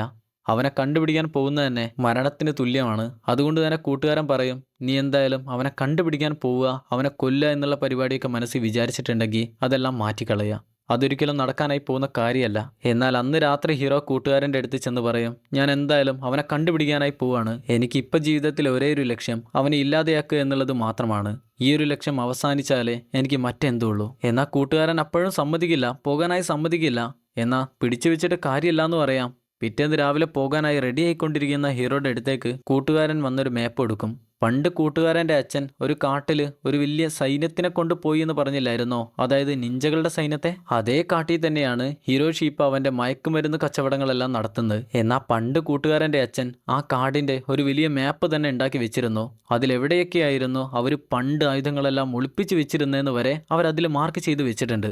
ആ കാട്ടിൽ തന്നെ വെച്ചായിരുന്നു ഹീറോയുടെ ഭാര്യയുടെ അച്ഛൻ കൂട്ടുകാരനെ, അതായത് ഹിരോഷിയുടെ ചേട്ടനെ കൊല്ലുന്നത്. അതുകൊണ്ട് എന്തുകൊണ്ടും അവൻ അവിടെ എവിടെയെങ്കിലും ഉണ്ടാവാനാണ് സാധ്യത. ഇനിയൊന്നും നോക്കാനില്ല, അന്ന് തന്നെ ഹീറോ വിമാനം കയറി നേരെ മ്യാൻമറിൽ പോയി ഇറങ്ങും. അങ്ങനെ അവിടെ ആദ്യം തന്നെ കാണുന്ന ഒരു ടാക്സിക്കാരനെ വിളിച്ചാണ് കാറി പോകുന്നത്. പോകുന്ന വഴിയിൽ തൊട്ടടുത്തുണ്ടായിരുന്ന ഒരു മാർക്കറ്റിൽ ചെന്ന് ഹീറോ ആവശ്യമായിട്ട് പല ആയുധങ്ങൾ വാങ്ങിക്കുന്നുണ്ട്. പല ആയുധങ്ങൾ, പാവയെ വാങ്ങുന്നുണ്ട്, കണ്ണാടി വാങ്ങുന്നുണ്ട്, ആണികൾ വാങ്ങുന്നുണ്ട്. ഇതെല്ലാം എന്തിനാണെന്ന് അറിയില്ല, പക്ഷെ പല സാധനങ്ങൾ വാങ്ങുന്നുണ്ട്. തിരിച്ച് കാറിലേക്ക് തന്നെ ചെന്ന് തൊട്ടടുത്തുള്ള ഏതെങ്കിലും ഒരു ലോഡ്ജിൽ കൊണ്ടു ചെന്നാക്കുമോ എന്ന് ചോദിച്ചാണ് പോകുന്നത്. പോകുന്ന വഴിയിലെ ടാക്സിക്കാരനോട് ചോദിക്കും, നിനക്ക് വരുന്ന 2 ദിവസം എൻ്റെ കൂടെ തന്നെ മുഴുവനും നിൽക്കാനായി പറ്റുമോന്ന്. എന്നാൽ 2 ദിവസത്തിന്റെ വാടക അവൻ കുറച്ചധികമാണ് പറയാ. എന്നാൽ ഹീറോ അതിലും കൂടുതലാണ് അവൻ ഓഫർ ചെയ്യുന്നത്. അത് കേൾക്കുന്നവൻ ഉറപ്പിച്ചു, എന്തായാലും 2 ദിവസം ഹീറോയുടെ കൂടെ തന്നെ. അങ്ങനെ ടാക്സിക്കാരൻ ഹീറോയെ ഒരു ലോഡ്ജിന് മുന്നിലാണ് കൊണ്ടുചെന്ന് ഇറക്കുക. കാറിൽ നിന്ന് ഇറങ്ങുന്ന ഹീറോ അവനോട് ചോദിക്കും, നിനക്ക് ഹിരോഷി അറിയോ? മയക്കുമരുന്ന് പരിപാടിയെല്ലാം നടത്തുന്ന കാട്ടിൽ എവിടെയാണ് അവൻ താമസിക്കുന്നത്? എന്നാൽ ഡ്രൈവർ പറയും, ഹിരോഷിയോ? എനിക്കങ്ങനെയുള്ള ആളെയൊന്നും അറിയില്ലല്ലോ. ഈ ടാക്സി ഡ്രൈവർ ആളൊരു ഇന്ത്യക്കാരനാണ്, അതുകൊണ്ട് തന്നെ ഇവിടെയുള്ള കാര്യങ്ങളെക്കുറിച്ചൊന്നും കൂടുതലായൊന്നും അറിയില്ല. എന്തായാലും റൂമിലേക്ക് ചെല്ലുന്ന ഹീറോ അവിടെ വെച്ച് കൊണ്ടുവന്നിരുന്ന സാധനങ്ങളെല്ലാം ഉപയോഗിച്ച് എന്തൊക്കെയോ നിർമ്മിക്കുകയാണ്. എന്തെല്ലാമാണെന്ന് കറക്റ്റായിട്ടങ്ങ് മനസ്സിലാവുന്നില്ല. എന്തായാലും നിഞ്ച പരിപാടിയെല്ലാം ചെയ്യാൻ പറ്റുന്ന പോലെയുള്ള ആയുധങ്ങളാണ് ചെയ്തെടുക്കുന്നത്. ചുരുക്കി പറഞ്ഞാൽ എന്തോ ഒരിതാണ്. അന്ന് രാത്രി ഹീറോ തൊട്ടടുത്തുണ്ടായിരുന്ന ഒരു ബാറിലേക്ക് ഡ്രൈവറുടെ കൂടെ ചെല്ലുകയാണ്.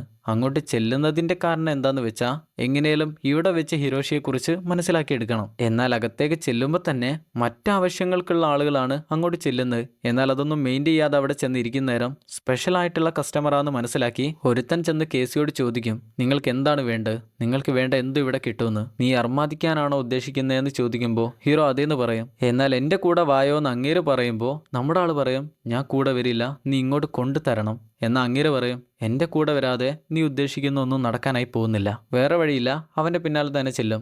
അങ്ങനെ അകത്തെവിടെയോ എത്തിയപ്പോൾ അവൻ കയ്യിലുണ്ടായിരുന്ന വ്യത്യസ്തമാർന്ന എന്നാൽ എന്തോ കാര്യമായിട്ടുള്ള മയക്കുമരുന്നാണ് വലിക്കാനായി കൊടുക്കുക. പക്ഷെ വലിക്കാനായി നിൽക്കില്ല. ഹീറോക്കറിയാം അത് വലിച്ചാൽ പറയാൻ പറ്റില്ല, അവരെങ്ങാനും കൊന്നാലോ. എന്നാൽ ഈ ഒരു സാഹചര്യത്തിൽ അത് വലിച്ചില്ലേ ശരിയാവുകയില്ല. അങ്ങനെ ഒരൊറ്റ വലി എടുക്കും. അതിൽ തന്നെ എന്തോ പൊന്നീച്ചെല്ലാം പാറി പോകുന്നുണ്ട്. ഈ സമയമാണ് അങ്ങേര് ചോദിക്കുക, നീ എന്തറിയാനാണ് ഇങ്ങോട്ട് വന്നേന്ന്. ഹീറോ അതുപോലെ അവനോട് പറയും, എനിക്ക് ഹിരോഷി എവിടെയാണെന്നറിയണം. അത് കേൾക്കുന്ന അങ്ങേര്, അവൻ ഇവിടെ എവിടെയില്ല, അവൻ ആരാന്നോ എവിടാന്നോ അതൊന്നും ഞങ്ങൾക്ക് പോലും അറിയില്ല എന്ന് പറയുമ്പോൾ തന്നെ കുറച്ച് ആളുകൾ നമ്മുടെ ആളെ തല്ലാനായി അങ്ങോട്ട് വരുന്നുണ്ട്. നീ ഒരിക്കലും ഇങ്ങോട്ട് വരാനായി പറ്റില്ലായിരുന്നു എന്നും പറഞ്ഞുകൊണ്ട് അവർ 4 പേരും 4 ഭാഗത്ത് നിൽക്കും. പെട്ടെന്ന് തന്നെ ഹീറോ ഒരുത്തനെ ചവിട്ടി മാറ്റി അടുത്തവനൊന്ന് കൊടുത്ത് കയ്യിലുണ്ടായിരുന്ന 2 ആണി എറിഞ്ഞ് 2 പേരെയും കൊന്നുകളയും. ഇപ്പോഴാണ് ഹീറോയുടെ മറ്റൊരു മുഖം നമ്മൾ കാണുന്നത്. ഇപ്പൊ കാര്യങ്ങളെല്ലാം കുറച്ചുകൂടെ ഫാസ്റ്റ് ആണ്. അങ്ങനെ എല്ലാത്തിനെയും അടിച്ചിട്ട് അവസാനത്തെ ആ പ്രാന്തനില്ലായിരുന്നോ, ആ മയക്കുമരുന്ന് കൊടുത്തവൻ, അവനെയും അടിച്ചു കൂട്ടി താഴെയിട്ട് എടുത്ത് പൊക്കിയെടുത്ത് ചോദിക്കും, അവൻ എവിടെ, ഹിരോഷി എവിടെ? അതിനങ്ങേര് പറയും, ഹിരോഷി ആ കാട്ടിൽ എവിടെയോ ഉണ്ടെന്നാണ് പറയുന്നത്, എനിക്കറിയില്ല, ഞങ്ങൾ ഇതുവരെ അവനെ കണ്ടിട്ടുമില്ല, എവിടെന്നാന്നറിയില്ല. മയക്കുമരുന്നുകളെല്ലാം അവൻ്റെ കയ്യിൽ തന്നെ ചെന്നെത്തും, അവൻ്റെ കയ്യിൽ നിന്ന് ഞങ്ങൾക്ക് എല്ലാവർക്കും കിട്ടുന്നു, അത് മാത്രമേ അറിയൂ, അല്ലാതെ അവൻ എവിടെയാണെന്നോ അവൻ്റെ മുഖം പോലും എനിക്കറിയില്ല. എന്തായാലും ഇത്രയൊക്കെ പറഞ്ഞല്ലേ, ഹീറോ അവനെ അങ്ങ് കൊന്നുകളയും. അങ്ങനെ ഓടി വന്ന് കാറി കയറി പെട്ടെന്ന് തന്നെ ഹോട്ടലിലേക്ക്, മുറിയിലേക്ക് പോന്ന് പറയും. റൂമിൽ ചെന്നെത്തുന്ന കേസിക്ക് ഇതെന്തൊക്കെയാണ് സംഭവിക്കുന്നതെന്ന് മനസ്സിലാവില്ല. ആകെ കൂടെ കിളി പോയൊരവസ്ഥയിലാണ് കിടക്കുന്നത്. പിന്നെ ആരൊക്കെയോ വാതിൽ പൊളിച്ചു വരുന്ന ശബ്ദം കേൾക്കുന്ന കേസി കണ്ണു തുറക്കുമ്പോൾ ബാത്റൂമിലാണ് അവൻ കിടക്കുന്നത്. ചാടി എഴുന്നേൽക്കുമ്പോഴാണ് മനസ്സിലാവുക വന്നിരിക്കുന്ന പോലീസുകാരാണ്. വേറൊരു വഴിയുമില്ല, അവരെല്ലാവരും അടിച്ചിട്ട് അവിടെ നിന്ന് ഓടി രക്ഷപ്പെടാനായി നോക്കുകയാണ്. എന്നാൽ തോക്കുമായിട്ട് വന്നിരിക്കുന്നവരുടെ മുന്നിൽ കൈയും കാലും വീശിയിട്ട് മാത്രം കാര്യമില്ല, എങ്ങനെയും ഓടി രക്ഷപ്പെട്ടേ പറ്റൂ. അവരാണെങ്കിൽ കുറച്ച് ആളുകളും ഉണ്ട്. അങ്ങനെ അവിടെ നിന്ന് ഇറങ്ങി ഓടുകയാണ്. പോകുന്ന വഴിയെല്ലാം പടപടാന്ന് ഷോട്ടുകൾ വരുന്നുണ്ട്. എന്നാൽ കിട്ടുന്ന വഴി കൂടെയൊക്കെ ഓടി പോകുന്ന നേരം അവസാനം 2 വഴി കൂടെയും പോലീസുകാർ വന്ന് ഹീറോയെ കബളിപ്പിക്കുകയല്ല, പിടിക്കും. 2-3 ദിവസം മുന്നേ 2 പേരെന്നെ കബളിപ്പിച്ചിരുന്നു. പെട്ടെന്ന് അതോർത്തുപോയി, അതുകൊണ്ടാണ് ഞാൻ അങ്ങനെ പറഞ്ഞു പോയെ. എങ്ങനെയാണേലും ഹീറോയെ കെട്ടിപ്പൂട്ടി പിടിച്ച് അവർ കൊണ്ടുപോവുകയാണ്, വലിയ വണ്ടിയിൽ കൊണ്ടുപോവുകയാണ്. എന്നാൽ ഇതെല്ലാം ഡ്രൈവർ കാണുന്നുണ്ട്. അങ്ങനെ നേരെ ഹീറോയെ പോലീസുകാരുടെ തലയുടെ അടുത്തേക്കാണ് കൊണ്ട് ചെല്ലുന്നത്. കേസി അവിടെ ഉണ്ടാക്കി വെച്ച പരാക്രമങ്ങളൊക്കെ അറിയാവുന്നതുകൊണ്ട് തന്നെ കയ്യും കാലും ചെയറിൽ കെട്ടിവെച്ചാണ് അവിടെ ഇരുത്തിക്കുന്നത് തന്നെ. നീ എന്തിനാണ് തായ്ലാന്റിലേക്ക് വന്നതെന്ന് ചോദിക്കുന്ന നേരം ഹീറോ പറയും, ഞാനൊരു വിദേശിയാണ്, ഒരു യാത്രക്കാരനാണ്, ഞാൻ തായ്ലാന്റ് കാണാനായി വന്ന. പോലീസുകാരൻ പറയും, നീ അതിനൊന്നും അല്ല ഇങ്ങോട്ട് വന്നിരിക്കുന്നത്, നീ ഹിരോഷിയെ തെരഞ്ഞാണ് ഇങ്ങോട്ട് വന്നിരിക്കുന്നത്, നീ എന്തിനാണ് അവനെയും തെരഞ്ഞിങ്ങോട്ട് വന്നേ? അപ്പോഴും ഹീറോക്ക് പറയാനുള്ളത് ഒരൊറ്റ കാര്യമാണ്, ഞാനൊരു യാത്രക്കാരനാണ്, ഞാൻ ഈ നാട് കാണാനായി ഇങ്ങോട്ട് വന്നതെന്നാണ് പറയാ. ഇത് നടപടിയാവില്ല എന്ന് മനസ്സിലാവുന്ന പോലീസുകാരൻ ഒരു സ്പെഷ്യൽ ആയിട്ടുള്ള ഒരുത്തനെ വിളിക്കും. അവന്റെ പരിപാടി എന്താന്ന് വെച്ചാൽ ടോർച്ചർ ചെയ്യുന്ന പരിപാടിയാണ്. ആദ്യം തന്നെ ഇസ്തിരിപ്പെട്ടി ചൂടാക്കിയെടുത്ത് നിന്റെ കാലി വെക്കാൻ പോവുകയാണെന്നൊക്കെ പറഞ്ഞാണ് കാലി വെക്കാനായി പോകുന്നത്. അപ്പോഴെങ്കിലും ഹീറോ സത്യം തുറന്നു പറയുമെന്ന് അവർ വിചാരിക്കും. എന്നാൽ പറയില്ല. ചൂടായി ഇസ്തിരിപ്പെട്ടി കാലിലേക്ക് വെച്ചു കൊടുക്കുന്ന നേരം നല്ലപോലെ വേദനയാവുന്നുണ്ട്. അപ്പോഴും ഹീറോ പറയുമെന്ന് വിചാരിക്കും, പക്ഷെ പറയില്ല. അതുകൊണ്ട് തന്നെ കാലില് ചപ്പാത്തി പൊള്ളിക്കും പോലെയുള്ള നല്ലൊരു പൊള്ളല് കിട്ടുന്നുണ്ട്. വെച്ച ഭാഗത്ത് തന്നെയാണ് അവർ വീണ്ടും വെക്കുന്നത്. അവസാനം ബോധം പോകുന്ന ഹീറോയുടെ ബോധം വരാനായി അവർ ചെയറിന്ന് കെട്ടഴിച്ച് താഴേക്ക് വിടും. താഴേക്ക് അടിച്ചാണ് വീഴുക. 2 പേര് വാതിലടയ്ക്കാനായി നിൽക്കുമ്പോഴാണ് പെട്ടെന്ന് ഹീറോയെ കാണുന്നില്ല. എന്നാൽ കണ്ടിട്ടും വലിയ കാര്യമൊന്നുമില്ല. ആ പെരുത്ത ശരീരത്തിന് മുന്നിൽ അവർക്ക് പിടിച്ചു നിൽക്കാൻ പറ്റില്ല. 2 അടിക്ക് 2 പേരും താഴെ വീഴും. വേഗം തന്നെ പോലീസുകാരുടെ വസ്ത്രമെല്ലാം ധരിച്ചുകൊണ്ട് ഹീറോ പുറത്തേക്ക് ഇറങ്ങുകയാണ്. പുറത്തേക്ക് അവിടെ ഇവിടെയെല്ലാം നോക്കുന്നേരം എല്ലായിടത്തും മാക്രി പോലീസുകാരാണ്. പോലീസ് എന്നുള്ള പേരേ ഉള്ളൂ, പക്ഷെ അവർ ജോലി ചെയ്യുന്നതൊക്കെ അവരുടെ ഇഷ്ടത്തിനാ. എന്നാൽ ഹീറോയ്ക്ക് വേണ്ടത് അവരെ ആരെയും അല്ല, ആ പോലീസുകാരൻ തലൈവരെയാണ്. നേരെ അങ്ങേരുടെ റൂമിലേക്ക് ചെല്ലുന്നേരം അങ്ങേര് പെട്ടെന്ന് തന്നെ എഴുന്നേറ്റൊക്കെ നിൽക്കുന്നുണ്ടെങ്കിലും എടുത്ത് കറക്കി ആ ബെഞ്ചിനിട്ട് ഒരൊറ്റ അടിയാ. കൂടെ ഒരു കത്രിക എടുത്ത് അവനെ കുത്താനായി നിന്നോണ്ട് ഹിരോഷി എവിടെയാന്ന് ചോദിക്കുമ്പോൾ ആ കാട്ടിലാന്ന് പറയും. ആ കാട്ടിലെവിടെ അതാണ് അറിയേണ്ടത്. എന്നാൽ അങ്ങേർക്കും അറിയില്ലാന്ന് തോന്നുന്നു. പിന്നെ നമ്മൾ കാണുന്നത് ഹീറോ അങ്ങേരെ കുത്തി കൊന്നിരിക്കുന്ന. അങ്ങനെ സാധനങ്ങളെല്ലാം പാക്ക് ചെയ്യുന്ന ഹീറോയുടെ പാസ്പോർട്ടും എല്ലാം അവിടെ തന്നെ ആയിരുന്നു. അതെല്ലാം എടുത്തോണ്ട് ഹീറോ പുറത്തേക്ക് പോകാനായി നോക്കുന്നേരം കാണുന്നത് ആ ഡ്രൈവർ ഇല്ലായിരുന്നോ. അങ്ങേര് ഒരു പോലീസുകാരൻ്റെ അടുത്ത് ചെന്ന് എന്തിനോ കാശ് ചോദിക്കുന്നതാണ്. കുറച്ചധികം കാശ് നിങ്ങൾ തരാന്ന് പറഞ്ഞല്ലേ, അതല്ല ഇങ്ങ് തായോന്ന് പറഞ്ഞുകൊണ്ട് പിടിച്ചൊക്കെയാണ് വാങ്ങുന്നത്. എന്നാൽ ഈ ഗ്യാപ്പിൽ പുറത്തേക്ക് ചാടി ഇറങ്ങുന്ന ഹീറോ ആ കാറിൽ ചെന്ന് കയറിയിരുന്നു. അങ്ങനെ ആ ഡ്രൈവർ കാറും കൊണ്ട് പോകുന്നേരം പെട്ടെന്നാണ് ഹീറോ പിന്നീന്ന് എഴുന്നേൽക്കുക. ഞാൻ ഹിരോഷിയെ തെരഞ്ഞു വന്ന കാര്യം ഈ നാട്ടിൽ ജീവനുള്ള നിനക്ക് മാത്രമേ അറിയൂ. നീയല്ല എന്നെ പോലീസുകാർക്ക് പറഞ്ഞു കൊടുത്തേ.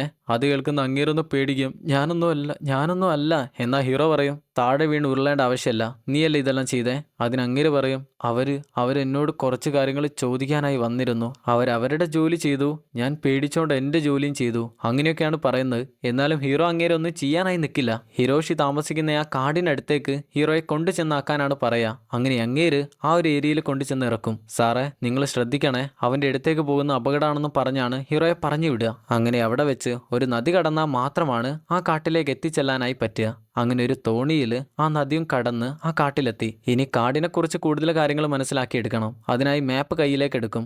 ഈ സമയം തേളൊക്കെയാണ് കാലിൽ കൂടെ കയറി പോകുന്നത്. വളരെ അപകടം പിടിച്ചിട്ടുള്ളൊരു കാടാണ്. ഈ ഒരു സമയം നല്ല ക്ഷീണമുള്ളതുകൊണ്ട് തന്നെ കുറച്ച് തീ കത്തിച്ച് വെച്ച് ഹീറോ അതിൻ്റെ അടുത്ത് കിടക്കും. അങ്ങനെ കിടന്ന് ഉറങ്ങിപ്പോകും. കുറേ സമയം കഴിയുന്നേരം ആരൊക്കെയോ വരുന്ന ശബ്ദം കേട്ടാണ് എഴുന്നേൽക്കുക. കത്തിച്ച് വെച്ചിരിക്കുന്ന തീയുടെ പുക ഓഫാക്കാനുള്ള സമയമൊന്നും കിട്ടില്ല. ഹീറോ ഓടിച്ചെന്ന് അവിടെ ഉണ്ടായിരുന്ന ഒരു പുല്ലിൽ ഒളിച്ചു നിൽക്കും. ഈ സമയം വന്നിരിക്കുന്ന ആളുകൾ ആദ്യം തന്നെ ആ പുകയാണ് കാണുക. അത് കാണുമ്പോൾ തന്നെ അവർക്ക് മനസ്സിലായി ഇവിടെ ആരോ ഉണ്ട്.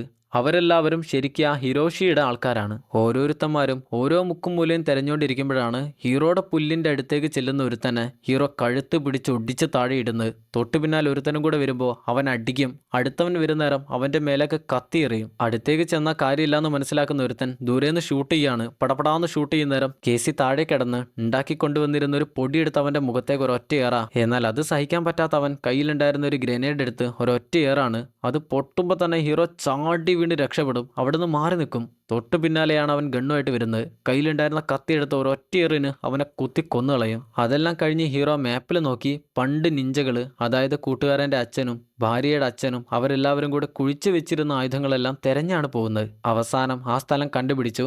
അവിടെ ഇഷ്ടംപോലെ കമ്പുകളെല്ലാം കുത്തി നിർത്തിയിട്ടുണ്ട്. അതിലൊരു കമ്പില് ഭാര്യയുടെ അച്ഛൻ്റെ പേര് കാണാം. നമ്മുടെ ആൾ അവിടെ ഇരുന്ന് ആ ഒരു സ്ഥലം കുഴിച്ചു മാറ്റി അവിടെ ഉണ്ടായിരുന്ന വലിയൊരു പെട്ടി പുറത്തേക്ക് എടുക്കും. അതിലാണ് ഇഷ്ടംപോലെ ആയുധങ്ങളെല്ലാം ഉള്ളത്. അതിലാണ് നിഞ്ചകളുടെ പ്രധാന ആയുധങ്ങളെല്ലാം ഉള്ളത്. കൂടെ തന്നെ ഭാര്യ ചെറുപ്പത്തിൽ അച്ഛൻ്റെ കൂടെ നിൽക്കുന്ന ഒരു ഫോട്ടോ കൂടെയുണ്ട്. അച്ഛൻ അവളെ എടുത്ത് നിൽക്കുന്ന ഒരു ഫോട്ടോ. അത് കാണുന്ന ഹീറോക്ക് വീണ്ടും ഭാര്യയെക്കുറിച്ചുള്ള ഓർമ്മകൾ മനസ്സിലേക്കെത്തും. എന്നാൽ അതെല്ലാം കടിച്ചു പിടിച്ചുകൊണ്ട് തന്നെ ഹീറോ ആയുധങ്ങളെല്ലാം എടുത്ത് കയ്യിലും കാലിലും എല്ലാം എടുത്തു വെക്കാനായി തുടങ്ങി. അങ്ങനെ നിഞ്ചകളുടെ വസ്ത്രവും ധരിക്കും. ഈ ഒരു സമയമാണ് തൊട്ട് പിന്നീന്ന് എന്തോ ഒരു ശബ്ദം കേൾക്കുന്നത്. വാളെടുത്ത് ഒരൊറ്റ വീശ്. വന്നിരുന്ന ഒരു മൂർഖം പാമ്പായിരുന്നു. പക്ഷെ എന്ത് ചെയ്യാൻ, അതിൻ്റെ തല തന്നെ മുറിഞ്ഞുപോയി. അവിടെ വെച്ച് ഹിരോഷിയുടെ സങ്കേതം തെരഞ്ഞു പോകുന്ന ഹീറോ അവസാനം അവൻ്റെ സങ്കേതം കണ്ടുപിടിച്ചു. കുറച്ച് അകലെയായി കുറച്ച് വെളിച്ചെല്ലാം കത്തിക്കിടക്കുന്നുണ്ട്. ഇനി അങ്ങോട്ടാണ് കേസിക്ക് പോകേണ്ടത്. ഈ സമയം തൻ്റെ സങ്കേതത്തിലിരുന്ന് ഹിരോഷിയും തൻ്റെ ശിഷ്യനും കൂടെ ഒരുമിച്ചിരുന്ന് ചെസ്സ് കളിക്കുകയാണ്. എന്നാൽ അതിൻ്റെ ഇടയിൽ ബിസിനസ്സിനെ കുറിച്ചാണ് അവർ സംസാരിക്കുന്നത്. ഈ നാട്ടിലെ ഏറ്റവും വലിയ മയക്കുമരുന്ന് കച്ചവടക്കാരനാണ് ഹിരോഷി. പക്ഷെ ഹിരോഷിയുടെ പ്രശ്നം എന്താണെന്ന് വെച്ചാൽ എത്രയൊക്കെ കച്ചവടം ചെയ്താലും എത്ര വലിയ ബിസിനസ് ആണെങ്കിലും അതൊന്നും വളർന്നില്ല. ഇനിയും പോരാ എന്നുള്ള തോന്നല്. ഇതേ സമയത്ത് തന്നെയാണ് ഹീറോ കോട്ടയുടെ മുന്നിലെത്തുന്നത്. അവിടെ കയറി വരുന്ന കവാടത്തിന്റെ മേലെയായി ഒരാൾ ഗണ്ണും പിടിച്ച് നിൽക്കുന്നുണ്ട്. കേസി കയ്യിലുണ്ടായിരുന്ന ഊത്തമ്പെടുത്ത്, ഊത്തമ്പ് എന്നല്ല അതിന് പറയാ, എന്തായാലും കയ്യിലുണ്ടായിരുന്ന ആയുധം എടുത്ത് അതിൻ്റെ കൊണ്ട് ഊതിത്തെറിപ്പിച്ച് അവന്റെ കഴുത്തി കൊള്ളിച്ച് അവനെ താഴെ തള്ളിയിടും. അത് കഴിഞ്ഞാൽ നിഞ്ചകളെപ്പോലെ തന്നെ കയറെറിഞ്ഞ് ആ മതിലിന് മേലേക്ക് വലിഞ്ഞു കയറും. അങ്ങനെ അകത്തെത്തുന്നയാള് അവിടെ ഒരു സ്ഥലത്തായിട്ട് ഒളിച്ചു നിൽക്കുകയാണ്. അപ്പോഴാണ് പാർട്ടിയെല്ലാം കഴിഞ്ഞ് രണ്ട് പട്ടാളക്കാരല്ല സെക്യൂരിറ്റിമാര് അതുവഴി വരുന്നത്. കയ്യിൽ ആയുധം എടുത്ത് പെട്ടെന്ന് തന്നെ അടിച്ച് അതുകൊണ്ട് വെട്ടി താഴെയിട്ട് രണ്ടുപേരെയും കൊന്നുകളയും. ഈ സമയം ദൂരെ ഒരു റൂമിൽ വെച്ച് പാർട്ടിയെല്ലാം നടക്കുന്ന കാണാം. ഹീറോ ആ റൂമിന്റെ തൊട്ടടുത്തേക്ക് ചെല്ലുന്നേരം അവിടെ വലിയൊരു ഗ്യാസ് സിലിണ്ടർ ഉണ്ട്. അതിന്റെ തൊട്ടു മുന്നിൽ ഒരു ഗ്രനേഡ് ഇട്ട് കൊടുക്കും. അതാണ് പൊട്ടിത്തെറിച്ച് ആ റൂം തന്നെ ഇല്ലാതെയാവും. ആ പൊട്ടിത്തെറിയോട് കൂടെയാണ് ഹിരോഷി ഇവിടെ എന്തോ ഒരു പണി വന്നെന്നുള്ള കാര്യം മനസ്സിലാക്കുന്നത്. പെട്ടെന്ന് തന്നെ അലേർട്ടാവും. ഹീറോ ആണേൽ വീണ്ടും ഗ്രനേഡുകൾ എറിഞ്ഞുകൊണ്ട് പൊട്ടിത്തെറികൾ ഉണ്ടായിക്കൊണ്ടേയിരിക്കുകയാണ്. വരുന്ന പട്ടാളക്കാരെ ആണേൽ, അതായത് ആ സെക്യൂരിറ്റികളെ ആണേൽ കാണുന്നവരെല്ലാവരെയും ഹീറോ അടിച്ച് കൊല്ലുകയാണ്. അങ്ങനെ ഇരിക്കുമ്പോഴാണ് ഹിരോഷിയുടെ ശിഷ്യൻ അങ്ങോട്ട് വരുന്നത്. ഹിരോഷി ഒരു ശിഷ്യനാക്കി ഒരാളെ വെക്കണേൽ അവൻ കുറച്ച് അപകടകാരിയായിരിക്കുമല്ലോ. അതുപോലെ തന്നെയാണ് ഹീറോയോട് ഫൈറ്റ് ചെയ്യുന്നേരം പെരുത്ത അടിയാണ്, പൊരിഞ്ഞടിയാണ് രണ്ടുപേരും. ഹീറോയുടെ കയ്യിലെ വാളാണെ താഴെ വീണുപോയി. അവന്റെ കയ്യിലാണെ ചെറിയൊരു കത്തി കൂടെയുണ്ട്. അത് വെച്ചവൻ പൊരിഞ്ഞ വീശ. എന്നാൽ ഒരു ഗ്യാപ്പ് കിട്ടുന്നേരം ഹീറോ ആ കത്തി അവന്റെ കയ്യിൽ നിന്ന് അടിച്ച് തെറിപ്പിക്കും. എന്നിട്ട് ആ കത്തി എടുത്താണ് അവനെ വെട്ടാനായി തുടങ്ങുക. അവിടെ ഇവിടെയെല്ലാം വെട്ടി അവസാനം അടിച്ച് താഴെയിട്ട് അവനെ കുത്തി കൊന്നുകളയും. അടുത്തതായി ഹീറോ നേരെ ഹിരോഷിയെ കാണാനാണ് പോകുന്നത്. അവനെ കൊല്ലാനാണ് പോകുന്നത്. എന്നാൽ ഹിരോഷി ഹീറോയെ കാണുമ്പോൾ തന്നെ ചോദിക്കുന്നത് നീ ആരാണെന്നാണ്. അതിന് ഹീറോ പറയും, നിന്റെ ചേട്ടന്റെ കൂട്ടുകാരന്റെ മകളുടെ ഭർത്താവാണ് ഞാൻ. അത് കേൾക്കുന്നേരം അങ്ങേര് പറയും, ഓ നീയായിരുന്നല്ലേ അത്. പെട്ടെന്നാണ് കയ്യിലുണ്ടായിരുന്ന ആ ചാട്ടവാർ എടുത്ത് വീശാനായി തുടങ്ങുക. ചാട്ടവാറല്ല, എന്തൊരു വള്ളിയാണത്. ആ വള്ളിയുടെ ഇടയിൽ എന്തൊക്കെയോ ആയുധങ്ങളെല്ലാം കുടുക്കി വെച്ചിട്ടുണ്ട്. അതാണ് കഴുത്തിൽ കുടുങ്ങിയാൽ കഴുത്തിന് മുറിക്കുന്നത്. കയ്യിൽ ഒരൊറ്റ വാള് വെച്ച് ആ വള്ളിയെ തടയാനായി പറ്റില്ലെന്ന് ഹീറോക്കറിയാം. എന്നാലും കഴിയുന്ന പോലെ ശ്രമിക്കുകയാണ്. എന്നാൽ ഹിരോഷിക്ക് മനസ്സിലായി വള്ളി മാത്രം ഉണ്ടായ കാര്യമില്ല, വാളുകൂടെ വേണം. അങ്ങനെ വാളുകൂടെ എടുത്ത് ഹീറോയോട് പട വെട്ടുകയാണ്. അതിന്റെ ഇടയിൽ കഴുത്തിൽ കുരുക്കാനായി നോക്കുന്നേരം ഹീറോ കഴുത്തിന്റെ ഭാഗത്ത് വാള് വെച്ച് കളയും. അതുകൊണ്ട് തന്നെ വള്ളി കഴുത്തി കുടുങ്ങില്ല. അങ്ങനെ വലിച്ചെറിഞ്ഞ് ഹിരോഷി അടിച്ച് താഴെയിടും. നല്ല പ്രായമുള്ള മനുഷ്യനായതുകൊണ്ട് തന്നെ ഹിരോഷിക്ക് വേറെ ഒന്നും ചെയ്യാനായി പറ്റില്ല. അങ്ങനെ അങ്ങേര് ഇരിക്കുന്ന നേരം ഹീറോ അങ്ങേരുടെ കഴുത്ത്, അതായത് തല തന്നെ വെട്ടിക്കളയും. അങ്ങനെ ഇപ്പം എല്ലാം അവസാനിച്ചു. വളരെ സമാധാനപരമായി കൂട്ടുകാരനെ കാണാനായി പോവുകയാണ്. കൂട്ടുകാരൻ പറഞ്ഞിരുന്നല്ലോ നീ അങ്ങോട്ട് പോയാൽ പിന്നെ തിരിച്ചു വരില്ലെന്ന്. എന്നാൽ ഇപ്പം തിരിച്ചു വന്ന ഹീറോയെ കാണുന്ന നേരം അങ്ങേർക്ക് വലിയ സന്തോഷമായി. നീ തിരിച്ചു വരുമെന്ന് ഞാൻ ഒരിക്കലും വിചാരിച്ചില്ല. നീ നിന്റെ ലക്ഷ്യം പൂർത്തീകരിച്ചോ? നീ എന്തൊക്കെയായിരുന്നു അവിടെ ചെയ്തിരുന്നതെന്ന് ചോദിച്ചുകൊണ്ട് നമ്മുടെ ആളെ റൂമിലേക്ക് കൊണ്ടുപോകും. അങ്ങനെ സംസാരിച്ചുകൊണ്ടിരിക്കുമ്പോഴാണ് ഒരു പെട്ടിയിൽ വീണ്ടും ആയുധങ്ങളായി ഒരാളങ്ങോട്ട് വരുന്നത്. എന്നാൽ അങ്ങേരുടെ അരയിൽ കാണുന്ന കത്തിയിലെ ഒരടയാളം കാണുന്ന ഹീറോ അങ്ങേരോട് ചോദിക്കും, ഏയ് നിങ്ങളുടെ അരയിലെ കത്തിയിൽ കാണുന്ന അടയാളം അതെന്താണ്? അതെന്തിനാണ് അർത്ഥമാക്കുന്നത്? അതിനങ്ങേര് കുറച്ച് പകച്ചു നിന്ന് എന്നാൽ അവസാനം കുറച്ച് ധൈര്യത്തിൽ തന്നെ പറയും, ഒരിക്കലും മാപ്പർഹിക്കാത്തത്, അതാണ് അതിൻ്റെ അർത്ഥം. ഈ ഒരു അടയാളം ഹീറോ ഇതിനു മുന്നേ കണ്ടത് ഭാര്യയ്ക്ക് മാല വാങ്ങിച്ചു പോകുന്ന വഴിയിൽ രണ്ടുപേർ ആക്രമിക്കാനായി വന്നില്ലായിരുന്നോ? അവരുടെ കയ്യിലുണ്ടായിരുന്ന കത്തിയിലാണ്. അതായത് അവർ ഇവിടെ ഉണ്ടായിരുന്ന ആളുകളാണ്. കേസിക്ക് മനസ്സിലായി തൻ്റെ ഭാര്യയെയും ഇവിടെ ഉണ്ടായിരുന്ന ശിഷ്യനെയും കൊന്നിരിക്കുന്നത് തൻ്റെ കൂട്ടുകാരൻ തന്നെയാണ്. പക്ഷെ അവൻ എന്തിനാണ് ഈ പരിപാടിയെല്ലാം ചെയ്തതെന്ന് ഹീറോക്ക് മനസ്സിലായില്ല. അത് അവനോട് തന്നെ ചോദിക്കും, നീ എന്തിനായിരുന്നു ഇതെല്ലാം ചെയ്തിരുന്നത്? നീ എന്തിനാണ് എൻ്റെ ഭാര്യയെ കൊന്നേ? മരിക്കുന്ന സമയം അവളൊരു ഗർഭിണിയായിരുന്നു. എന്നാൽ കൂട്ടുകാരൻ ഇനിയൊന്നും മറച്ചു വെക്കാൻ കഴിയില്ല എന്ന് മനസ്സിലാകുന്ന നേരം തിരിച്ചു പറയും, അവൾ ഗർഭിണിയായിരുന്നു എന്നുള്ള കാര്യം എനിക്ക് അറിയില്ലായിരുന്നു. കേസി, ഇനിയൊന്നും മറച്ചു വെക്കാനായില്ല. നമുക്ക് 2 വഴികൾ മാത്രമാണുള്ളത്. ഒന്നുകിൽ നമുക്ക് 2 പേർക്കും കൈ കൊടുത്ത് ഒരുമിച്ച് മുന്നിലേക്ക് പോകാം, അല്ലെങ്കിൽ നമ്മളിൽ ഒരാൾ മരിക്കണം. എന്നാൽ അവൻ ചോദിച്ച ചോദ്യം തന്നെ ഹീറോക്ക് ഇഷ്ടമായില്ല. അപ്പം തന്നെ എടുത്ത അടിയാണ്. കൂട്ടുകാരൻ പിടിച്ചു നിൽക്കാനായി ശ്രമിക്കുന്നുണ്ട്. എന്നാൽ ടേബിളെല്ലാം ചവിട്ടി തെറിപ്പിച്ചുകൊണ്ട് ഹീറോ അടിച്ച് കയറുകയാണ്. 2 പേരും നല്ല എക്സ്പീരിയൻസ് ഉള്ള ആളുകളായതുകൊണ്ട് തന്നെ അടി അങ്ങോട്ടും ഇങ്ങോട്ടും ഒരേപോലെയാണ് വരുന്നത്. എന്നാൽ നമുക്കറിയാം കേസി കാലുകൊണ്ട് കുറച്ചൊന്ന് ഫാസ്റ്റാണ്. അതുകൊണ്ട് തന്നെ കൂട്ടുകാരൻ കുറച്ചൊന്ന് ബുദ്ധിമുട്ടും. അങ്ങനെ ചവിട്ടും ഇടിയും എല്ലാം കൂടിയായി അവസാനം ഹീറോ ഒരൊറ്റ ചവിട്ടിന് അവനെ ചുമരും പൊളിച്ചോണ്ട് അപ്പുറത്തേക്ക് തള്ളിയിടും. എന്നാൽ ആ പൊളിഞ്ഞ ഭാഗത്ത് കൂടെ അകത്തേക്ക് കയറി ചെല്ലുന്ന നേരം അവനെ അവിടെ കാണുന്നില്ല. അവൻ എവിടെയോ ഒളിച്ചു നിൽക്കുകയാണ്.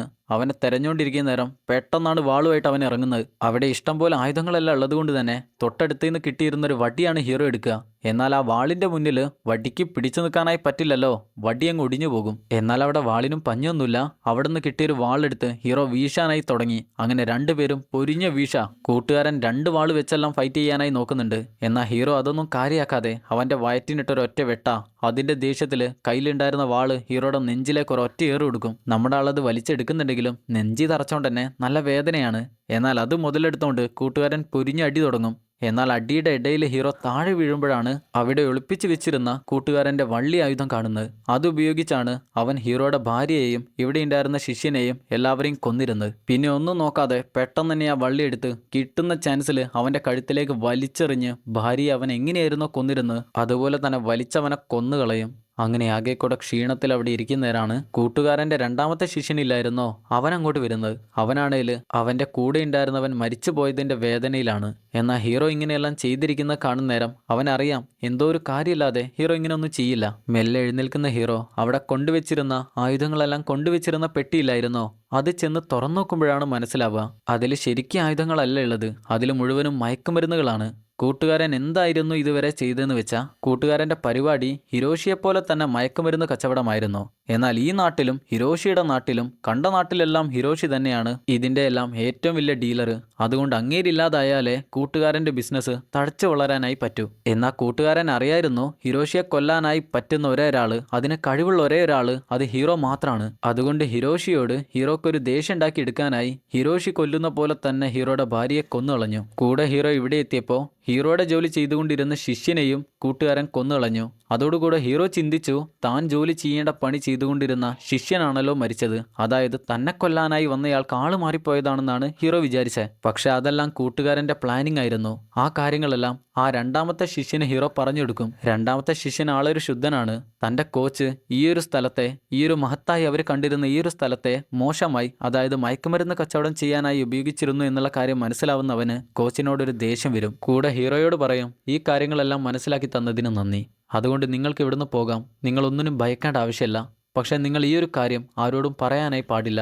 ഈ ഒരു മഹത്തായ സ്ഥലത്തെ അത് ബാധിക്കും. ഹീറോയും അതിന് വാക്ക് കൊടുത്തോണ്ട് അവരുടെ എല്ലാവരുടെയും മുന്നിൽ കൂടെ അങ്ങനെ പോവാണ്. ഇനി ആ 2ാമത്തെ ശിഷ്യനാണ് ആ സ്ഥലം നോക്കി നടത്താനായി പോകുന്നത്. അതുകൊണ്ട് അവൻ പറയുന്ന കാര്യങ്ങളാണ് അവിടെയുള്ള എല്ലാ ആളുകളും അനുസരിക്കാനായി പോകുന്നത്. അങ്ങനെ ഇപ്പോൾ ദിവസങ്ങൾ കഴിഞ്ഞു. ഹീറോ ഭാര്യയ്ക്ക് ഏറ്റവും ഇഷ്ടപ്പെട്ടിരുന്ന ആ ഒരു സ്ഥലത്തേക്കാണ് ചെല്ലുന്നത്. അവിടെ വെച്ചാണ് ഭാര്യ താൻ ഗർഭിണിയാണെന്നുള്ള കാര്യം ഹീറോയെ അറിയിക്കുന്നത് തന്നെ. അവിടെ വെച്ച് ഹീറോ കയ്യിലുണ്ടായിരുന്ന ഭാര്യക്കായി വാങ്ങിക്കൊടുത്തിരുന്ന മാലയില്ലായിരുന്നോ, അതാ കുളത്തിലേക്ക് മെല്ലെ ഇടും. ആ സമയം ഭാര്യയെ കാണുന്ന പോലെയാണ് ഹീറോക്ക് തോന്നുന്നത് തന്നെ. അങ്ങനെ എല്ലാം അവസാനിപ്പിച്ചുകൊണ്ട് വളരെ വേദനയോടെ പോകുന്ന ഹീറോയെ കാണിച്ചുകൊണ്ട് Ninja shadow of A tear എന്ന സിനിമ അവസാനിക്കുന്നു. സിനിമ എല്ലാവർക്കും ഇഷ്ടപ്പെട്ടെന്നാണ് വിചാരിക്കുന്നത്. സിനിമ മോശമാക്കിയില്ല എന്നതാണ് എൻ്റെ ഒരു അഭിപ്രായം. വെറും അടിയും ഇടിയും ആക്കാതെ നിഞ്ച എന്നുള്ളൊരു കാര്യം കൊണ്ടുവന്നു. അതിൻ്റെ കൂടെ തന്നെ ക്ലൈമാക്സിൽ ഒരു നല്ല ട്വിസ്റ്റ് കൂടെ തന്നു. എന്തായാലും നമ്മൾ ഇന്ന് കണ്ട സിനിമ ഇഷ്ടപ്പെട്ടവർ മറക്കാതെ ഒന്ന് ലൈക്ക് ചെയ്യുക. സിനിമയെക്കുറിച്ചുള്ള അഭിപ്രായങ്ങൾ മറക്കാതെ ഒന്ന് കമൻറ്റ് ചെയ്യുക. ചാനൽ സബ്സ്ക്രൈബ് ചെയ്യാത്തവർ മറക്കാതെ സബ്സ്ക്രൈബ് കൂടെ ചെയ്യുക. എന്നാൽ പിന്നെ ഇതുപോലെ നല്ലൊരു സിനിമയായി അടുത്ത വീഡിയോയിൽ കാണുന്നവരെ Tata bye bye. Film Chronicle.